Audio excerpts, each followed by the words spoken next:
नमस्कार दोस्तों, आज मैं आप सभी के सामने एक ऐसी कहानी लेकर आया हूँ जो महाभारत के पन्नों से निकलकर सीधे हमारे दिलों तक आती है। यह कहानी है माँ गंगा, राजा शांतनु और उनके उन बच्चों की जिन्हें गंगा ने शायद बहुत बड़ा उपदेश देने के लिए नदी में प्रवाहित किया था। अब दोस्तों, स्वर्ग के 8 दिव्य वसु, जिनके साथ उनकी पत्नियां भी थीं, ऋषि वशिष्ठ के आश्रम में ठहरे थे। यह जगह एक स्वर्ग से कम नहीं थी। वहाँ की कामधेनु गाय, जिसका नाम था नंदिनी, सबके लिए अमृत समान थी। पर वसु और उनकी पत्नियों की जिद थी।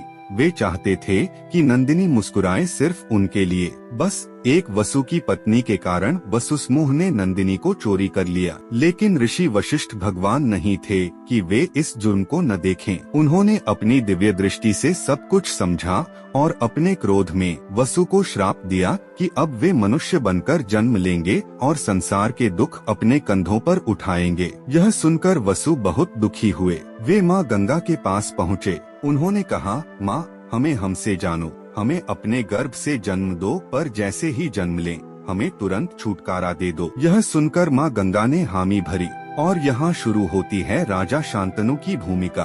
गंगा ने राजा शांतनु से विवाह करने से पहले एक शर्त रखी, जो मैं करूँ उस पर तुम्हारा कोई सवाल नहीं होगा, ना रोकना ना टोकना। जिस दिन तुम सवाल करोगे मैं तुम्हें छोड़कर चली जाऊंगी।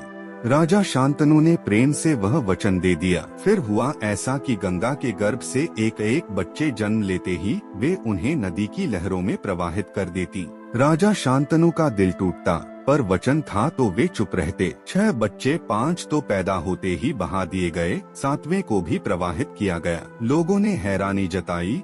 राजा के पास हर दिन सिर्फ सवाल था, पर वे मौन थे। और फिर 7 के बाद 8वां बच्चा हुआ। गंगा जब उसे भी बहाने लगी, राजा की हिम्मत जवाब देने लगी। उनका धैर्य टूट गया। उन्होंने पूछा, ये क्या कर रही हो देवी?